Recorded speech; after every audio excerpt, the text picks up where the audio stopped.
আসসালামু আলাইকুম। চেনা চোখে অচেনা তুমি গল্পের 14 নম্বর পার্ট। তো একটি কথা, আমাদের গল্পের দুটি নাম চেঞ্জ করা হয়েছে। প্রথম নামটি হলো এলিজাবেথ, নাম পরিবর্তন করে রাখা হয়েছে এমিলিয়া, এবং আরেকটি নাম হচ্ছে জ্যাক, যার নাম চেঞ্জ করে রাখা হয়েছে জোসেফ।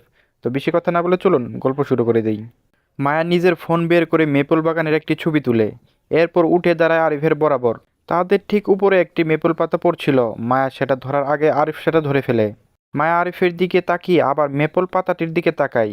মায়া বলে, আপনি কি জানেন, দুজন মানুষ যখন এভাবে থাকে তাদের ভিতর যদি কেউ মেপল পাতা উড়ন্ত অবস্থায় ধরে তবে তাদের প্রেম হয়ে যায় এবং সেটা তাদের প্রথম প্রেম থাকে। আরিফ মায়ের এমন কথায় মেকি হাসে। মেপেল পাতাটি নিজের মুখশ্রীর সামনে ধরে উল্টে পাল্টে দেখতে থাকে। এরপর মায়ার দিকে তাকিয়ে বলে, এই লজিকহীন কথা তোকে কে বলেছে? মায়া উপর থেকে পড়তে থাকা আরেকটি মেপল পাতা ধরে মেপল পাতাটি নিজের কাছে সযত্নে গুছিয়ে রাখে। আরিফের প্রত্যুত্তরে বলে, আমি গোবলিন মুভিতে দেখেছি এটা। কি পাগল, মুভিতে দেখা একটি কথা কেউ বিশ্বাস করে? আরিফ নিজের কণ্ঠ শীতল করে বলে, তাহলে তুই পাতা ধরতে চেয়েছিলি কেন? এর কারণ তুই আমার সাথে প্রেম করতে চাস, রাইট? আরিফের কথায় মায়া বুকা বেনে যায়। সে কথা বলল কোন কারণে, আর কথায় মানে মুড় নিল কোন দিকে? মায়া থমকে খেয়ে বলল, এমনটা না। আমি বললাম, তাহলে কেমন? মায়া বলল, আপনার সাথে আমার প্রেম করার কোনো শখ নেই। আপনার সাথে আমি কেন প্রেম করতে যাব? বিবাহিত কাপড়রা কখন প্রেম করে এটুকু জানেন না? আমি বললাম, তাহলে চল বিবাহিতরা যা করে তাই করি। মায়া চোখ বড় বড় করে তাকায় আরিফের দিকে। লোকটার মুখে কি কিছু আটকায় না, কি রকম লাগামহীন কথা বলে। আরিফের এই কথাটি মায়াকে বাকরুদ্ধ করে দিয়েছে। মায়া কি বলবে এই উত্তরে? যা বলবে সব দিক থেকেও ফেঁসে যাবে। মায়া বিড়বিড় করে গালি দিতে থাকে আরিফকে, অসভ্য লোক একটা, শুধু কিছু বলতে পারেনি, না হলে দেখতেন। আরিফ মায়ের এমন বিড়বিড় করতে দেখে বলে, আই লাভ ইউ বললে সরাসরি বল, বিড়বিড় করার কি আছে?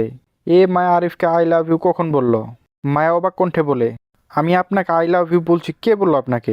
আমি বললাম, কেন, আমি কি কানে কম শুনি? তুই তো নিজেই একটু আগে বললি I love you too Arif জান টু।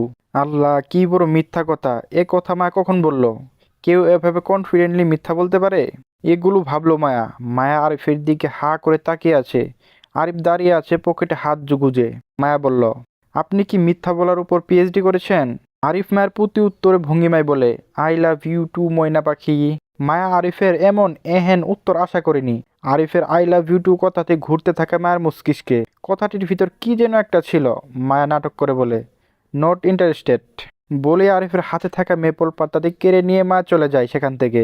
পিছনে আরিফ নিজের বুকের বাঁ পাশে চেপে ধরে গেয়ে উঠল, ওই মেয়ে কাছে আসো না, আমায় ভালোবাসো না, এই মনটাকে এভাবে উড়াল দিও না।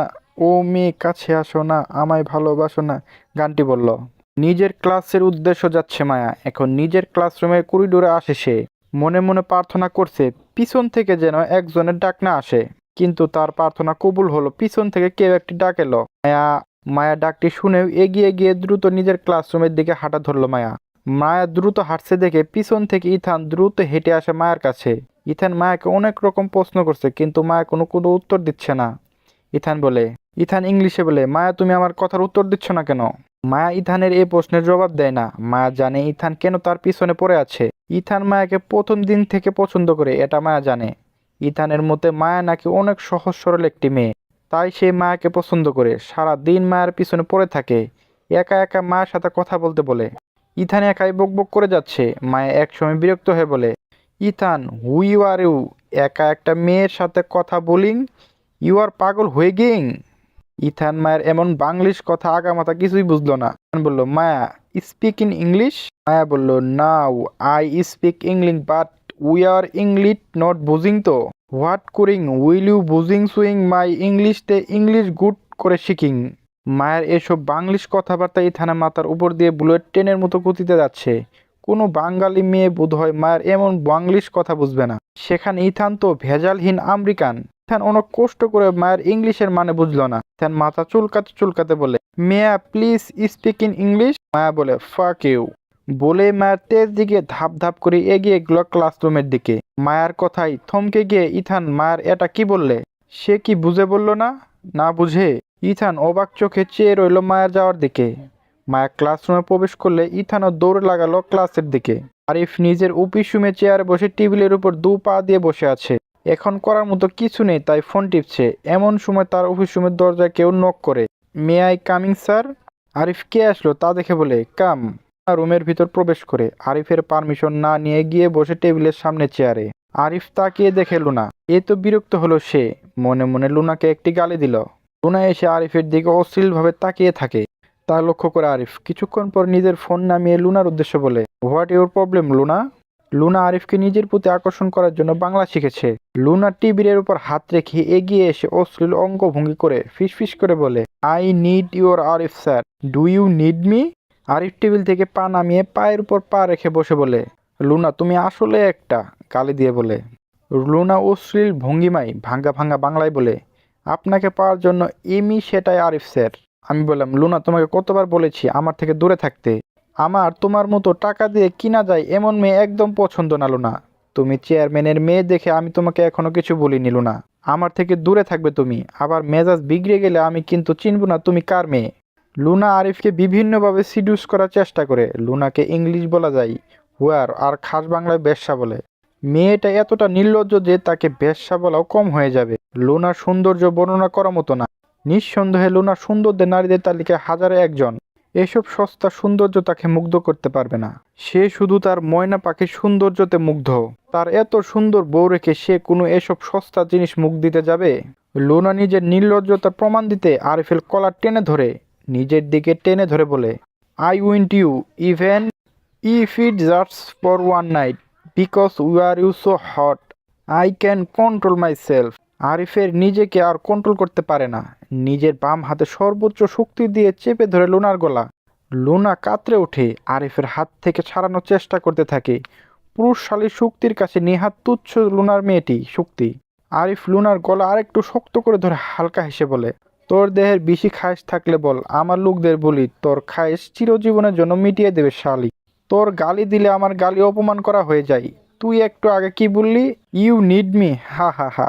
কথা আমাকে বললি দেখে বেঁচে গেলি। তোর কপাল ভালো আমার বউয়ের কাছে বলিসনি, সোজা গুলি মেরে দিত। ওর আবার কথার আগে বন্দুকের গুলি চলে যা শালি মাদার ফাক। বলেই লুনাকে ছেড়ে দেয় আরিফ। আরিফের হাত থেকে ছাড়া পেয়ে কাশতে থাকে লুনা নিজের গলায় হাত দিয়ে। লুনা ভেবেছিল আজই হয়তো তার শেষ দিন। কাশতে কাশতে লুনার গলার রক ছিঁড়ে যাওয়ার উপক্রম। সেসব পাত্তা না দিয়ে আরিফ শীষ বাজিয়ে সেখান থেকে চলে গেল। লুনা আরিফের চলে যাওয়ার পানে ঝলসানো দৃষ্টিতে চেয়ে থাকে। লুনার এমন ঝলসানো দৃষ্টিতে তেলাপোকাও ভয় পাবে না, সেখানে আরিফ খান কিভাবে পাবে? তার একটা প্রেস্টিজ আছে না। আরিফ ক্লাসে প্রবেশ করতে সকল স্টুডেন্ট দাঁড়িয়ে সকালে শুভেচ্ছা জানালো। Good morning sir. আমি বললাম, good morning student, set down. আরিফের এখন ক্লাস টাইম না, তবুও তাকে এখন ক্লাসে দেখে প্রতিটা স্টুডেন্ট অবাক হলো। আরিফ এখন ম্যাথমেটিক ক্লাস নেবে। প্রতিটা স্টুডেন্ট একটা কথাই ভাবছে, আরিফে কেন এই ইউনিভার্সিটিতে প্রফেসর হিসেবে রাখা? তিনি তো কোনো ক্লাসে ঠিক মতো নেন না। নিজের যেদিন ক্লাস নিতে মন চায় সেদিন ক্লাস নেয়, আবার নিজের যে সাবজেক্টের উপর ক্লাস নিতে মন চায় সেই সাবজেক্টের উপর ক্লাস নেয়। কখনো ম্যাথ, ইংলিশ, মাঝে মাঝে তো বাংলা ক্লাসও নেন। তাকে কেন শুধু শুধু টাকা দিয়ে রাখা হয়েছে? তবু আরিফ তাদের প্রিয় টিচারদের তালিকায় একজন। কারণ আরিফ ক্লাস আসলে সেদিন ক্লাস করতে হয় না। এছাড়া আরিফ বাস্কেটবল প্লেয়ার। এমনকি আরিফ মাঝে মাঝে স্টুডেন্টদের ট্রিট দেয়। এমনকি সে একবার স্টুডেন্টদের নিয়ে 7 দিনের ট্যুরে নিয়ে গিয়েছিল। এসব কারণে আরিফ তাদের প্রিয় টিচারদের তালিকায় একজন। আরিফ ম্যাথ করছে। 1+2 4, 5+5 12, 10+10 23। আরিফের এই গুরুত্বপূর্ণ ক্লাসে সবাই মনোযোগী থাকলেও একজন অমনোযোগী। নিজের বেঞ্চে থুতনি ঠেকে এসে কলম দিয়ে কিছু একটা আঁকছে। আরিফ নিজের গুরুত্বপূর্ণ ক্লাসের কাউকে অমনোযোগী দেখাতে চাচ্ছে না, তাই নিজের হাতে থাকা চোখটি ছুঁড়ে দেয় অমনোযোগী স্টুডেন্টদের দিকে। ও চেঁচিয়ে উঠে বলে, মিসেস আরিফ স্ট্যান্ড আপ। আরিফের এমন কথায় সকল স্টুডেন্ট ভূত দেখার মতো চমকে ওঠে। সকলে চোখ বড় বড় করে তাকায় মায়ের দিকে। মায়া ধূপ করে উঠে দাঁড়ায়। সকলে সন্দেহ করছিল আরিফ ও মায়ের ভিতর কিছু একটা আছে। আজ আরিফ নিজেই তাদের সন্দেহ দূর করে দিল। সকলে মায়ের দিকে এভাবে তাকিয়ে আছে, এতে মায়ের লজ্জা মাথা নিচু করে আছে। আরিফ বলল, আমি ক্লাসে অমনোযোগী স্টুডেন্টদের পছন্দ করি না। বলো। 1 2 6 3 8 5 9 প্লাস 1 7 3 9 4 0 5 7 5 প্লাস 2 9 3 7 4 7 মাইনাস 1 9 3 7 9 কত হয়? এই অঙ্কের সমাধান হয়তো মায়াকে ক্যালকুলেটরও করে দিতে পারতো না। সেখানে তো মায়াকে মুখে মুখে হিসাব করতে হবে। মায়া বাচ্চাদের মতো করে বলে, আপনি বোর্ডে শিখাচ্ছেন এত ছোট অঙ্ক আর আমাকে ধরছেন ইয়া বিশাল অঙ্ক, এটা কেমন হলো? আরিফ বলল, speaking English, we don't understand Bangali. হ্যাঁ বলল, আপনি তো বাংলায় কথা বলছেন, তাহলে আমি বাংলা বললে বুঝতে পারছেন না কিভাবে? আরিফ রেগে গিয়ে বলে, স্পিক ইংলিশ। এতগুলো স্টুডেন্টদের সামনে আর ঝাড়ি খেতে চাইছে না মায়া, নিজের ভাঙাচোরা ইংলিশ বলতে আরম্ভ শুরু করলো। I am told you, your Bangla I understand, but my Bangla you don't understand why? It's not fair to you to me. মায়ার এমন ভাঙ্গাচোরা ইংলিশ পুরো ক্লাস অট্ট হাসিতে ফেটে পড়ে। আরিফ তাদের ধমকায়, বি কুইট। উপর মায়া উদ্দেশ্য বলে, টেল মি হুই ইনভাইটেড ম্যাথমেটিক্স। বলো, কে গণিত আবিষ্কার করেছে? গণিত যখন আবিষ্কার হয়েছিল আমি তখন পৃথিবীতে দূরের কথা, মহাবিশ্ব আশেপাশে এলাকাও ছিলাম না। মায়া বলল, গণিত যখন আবিষ্কার হয়েছিল আমি তখন পৃথিবীতে দূরের কথা, মহাবিশ্বের আশেপাশেও এলাকাও ছিলাম না। জন্ম নেওয়ার টুকেনও কাটিনি তখন, ভিসা প্রসেসিংও চলছিল না তখন, পৃথিবীর সাথে আমার কোনো কানেকশন ছিল না, তাই গণিতকে আবিষ্কার করেছে আমি তা বলতে পারবো না। আরিফ টিচার টেবিলের উপর থেকে চিকন লাঠিটা নিজের হাতে নিয়ে বলে, স্পিক ইংলিশ। মা কিছুক্ষণ মাথা চুলকে বলে, উইন ম্যাথ আবিষ্কার হয়েছিল মি নট পৃথিবী, ইভেন মি নট ইট মহাবিশ্বের পাশের গলি। মাই জন্ম টুকেন নট কাটা সিলিং, মাই পৃথিবী ভিসা প্রসেসিং অলসো ইন রাস্তা, মি উইথ পৃথিবী কানেকশন উইথ ফুললি ছিল না। ও হুই ম্যাথ আবিষ্কার নো বলতে পারিং। মায়ার ইংলিশ বলা দেখে আবারও সবাই হাসাহাসি শুরু হয়ে গেল ক্লাসরুমে। আরিফ মায়ের দিকে রাগী দৃষ্টিতে তাকিয়ে থাকলেও বেচারা মনে মনে হাসি পাচ্ছে খুব, কিন্তু স্টুডেন্টদের সামনে তা প্রকাশ করতে পারছে না। আরিফ বলে, ক্লাসের বাইরে কান ধরে এক পায়ে দাঁড়িয়ে থাকো, যাও। তখন মায়া ইনিয়ে বিনিয়ে বলে, সরি স্যার। তখন আরিফ বলে, গেট আউট। আকুতির স্বরে বলে মায়া, স্যার প্লিজ। তখন আরিফ বলে, আই সে গেট আউট। মায়ার কথায় আর কিছু হচ্ছে না, তাই চুপচাপ বের হয়ে আসলো ক্লাসরুম থেকে। ক্লাসরুমের দরজার সামনে কান ধরে এক পা উঁচু করে কোমরা মুখ হয়ে দাঁড়িয়ে থাকলো। পুরো ক্লাস তার দিকে তাকিয়ে মিটমিট করে হাসছে, সাথে করিডোরে যেসব স্টুডেন্ট যাচ্ছে তারাও মায়াকে দেখে হাসছে। মায়া মাথা নিচু করে দাঁড়িয়ে আছে, এতে মায়ের চুলগুলো মায়ার মুখে ঢেকে রাখে, চুলের আড়াল তার চেহারা দেখা যাচ্ছে না। আরিফ তার লক্ষ্য করে সামনে বেঞ্চে বসে থাকা একটি মেয়ের স্টুডেন্টদের মাথা কাকড়া খুলে নিয়ে যায় মায়ের কাছে। মায়ের সামনে দাঁড়িয়ে বলে, রেস ইউর হ্যান্ড, তোমার হাত ওঠাও। মায়ের মাথা উঠিয়ে আরিফের দিকে তাকালে মায়ের চুলগুলো দুপাশে ভাগ হয়ে মুখের সামনে থেকে সরে যায়। আরিফ মায়ের চুলগুলো গুছিয়ে খোপা করে আর সাথে হাতে থাকলে ক্লিপটি লাগিয়ে দেয় মায়ের খোপায়। ক্লাসের স্টুডেন্টরা একে অপরের সাথে গসিপ করতে থাকে। কিছু মেয়ে কিউট করে বলে, ওয়াও পোকি কাপল। পরন্ত বিকেলে আমেরিকান হাওয়ায় আজকে ঠান্ডাটা বেশি, শীত তার সম্পূর্ণরূপে ফিরেছে আমেরিকায়। আবার স্টুডেন্টদের শরীর ভারী পোশাক দেখা যাচ্ছে, আজকের স্নোফল হতে পারে। মায়া ভার্সিটির গেটে দাঁড়িয়ে আছে, সাথে ইথান। আরিফ গাড়ি আনতে গিয়েছে। ইথান মায়ার সেই তখন থেকে একই প্রশ্ন করে যাচ্ছে, সত্যি কি মায়া আর আরিফ হাজবেন্ড ওয়াইফ নাকি? মায়া উত্তরে হা বললেও ইথান তা বিশ্বাস করছে না, মায়াকে বারবার একই প্রশ্ন করছে। বেচারা লাভ স্টোরি শুরু হওয়ার আগে শেষ হয়ে গেল। ইথান এইরকম প্রশ্ন শুনতে শুনতে মায়ের কানে পোকা ধরে গেছে। মায়া ব্যাগ থেকে নিজের হেডফোন বের করে বাংলা গান লাগিয়ে কানে হেডফোন গুঁজলো, যে গানটি শুনতে লাগলো, গরম লাগে আমার দুপুরে, শিহরি না তোমার নপুরে, ঝাঁপ দিব আমি প্রেমের পুকুরে কিন্তু ডুববো না।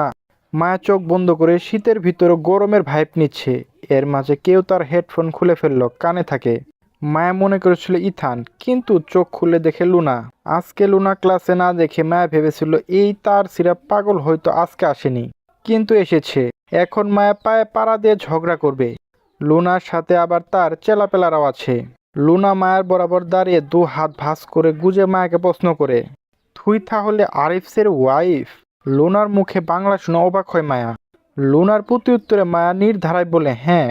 এখন যত সবাই জেনে গিয়েছে সেখানে লুনার কাছে লুকানোর কিছু নেই, তাই মায়া আর লুকানোর চেষ্টা করলো না। মায়া হে বলতে ক্ষিপ্ত হলো লুনা। সকলের সামনে মায়ের চুলের মুঠি ধরল লুনা। মায়া ব্যথায় কাতরে উঠল। কোনো স্টুডেন্ট লুনার ভয়ে মায়াকে ছাড়াতে আসলো না। ইথান লুনার কাছ থেকে মায়াকে ছাড়াতে যাবে তার আগেই মায়া লুনার চুলের মুঠি ধরে ঘোরান দেয়। এতে লুনার চুলগুলো পেঁচিয়ে যায় মায়ের হাতের সাথে। লুনার চুলের টানে ব্যথা সামলাতে না পেরে মায়ের চুল ছেড়ে দেয়। লুনার চুল তখন মায়ের হাতের মুঠোয়। মায়া লুনার চুল আরো শক্ত করে চেপে ধরে লুনার ব্যথায় চিৎকার দেয়, বলে উঠে উয়া।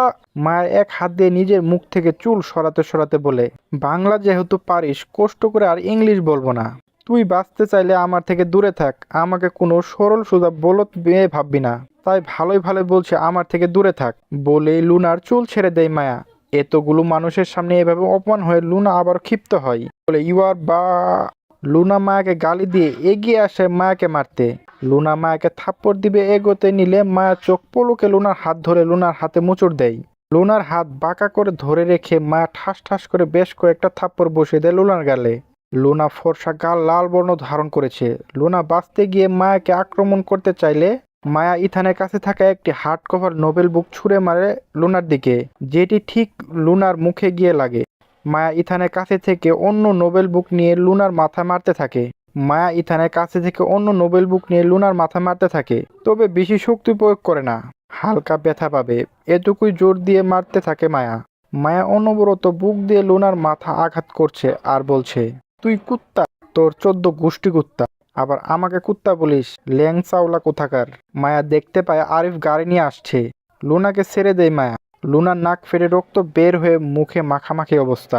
লুনাকে ছেড়ে দিতে লুনার চামচাগুলো লুনাকে সেখান থেকে নিয়ে যায়। মায়ের এসব কাণ্ড অনেক স্টুডেন্ট তাদের নিজের ফোনে ধারণ করেছে। ইথান মায়ের দিকে হা করে তাকিয়ে রয়েছে। মায়ের এই রূপ দেখে তার বিশাল ঝটকা লেগেছে। মায়া ইথানকে এক আবলা শান্ত সৃষ্ট ভদ্র মেয়ে মনে করেছিল, কিন্তু আজকে মায়ের এই রূপ দেখে বাকরুদ্ধ হয়ে যায় ইথান। ইথান মায়ের দিকে তখন হা করে তাকিয়ে আছে। মায়া নিজের ব্যাগটা ইথানের কাছ থেকে নিয়ে চুলগুলো ঠিক করতে থাকে। মায়া চুল বাঁধতে বাঁধতে বলে, বুঝলি ইথান, মানুষকে একটু নিজের নরম রূপ দেখালে সে তার গরম রূপ দেখাতে চায় আমাকে। আমার আবার ধৈর্য শক্তি কম, তাই বেচারিকে আজকে আমার গরম রূপ দেখিয়ে দিলাম। ছাতা বেশি লাফাচ্ছিল। ইথান মায়ের মুখে আপনি কি বের হওয়া বানিয়ে নিজের নামটুকু বুঝতে পেরেছে শুধু। এছাড়া মায়াটা কি বললো এর আগাগোড়া কিছুই বুঝতে পারিনি। মায়া বুঝলো ইথান কিছু বুঝিনি। মায়া বলল, you do not understand my language. Ethan মাথা উপর নিচ করে, অর্থাৎ উত্তর হ্যাঁ। Maya, now you don't understand, পরে ইউ আন্ডারস্ট্যান্ড, ওকে। ইথান কিছু বুঝলো না, তবুও মাথা নাড়িয়ে সম্মতি জানালো। ততক্ষণে আরিফ তার গাড়ি নিয়ে সেখানে চলে এসেছে। মায়া ইথানের কাছ থেকে তার ব্যাগ নিয়ে টুস করে উঠে পড়লো গাড়ির ব্যাক সিটে। চলবে, গল্পটি হয়তো ভুল ভাল বলেছে আজকে, তো গল্পটি কেমন লাগলো অবশ্যই জানাবেন। ধন্যবাদ।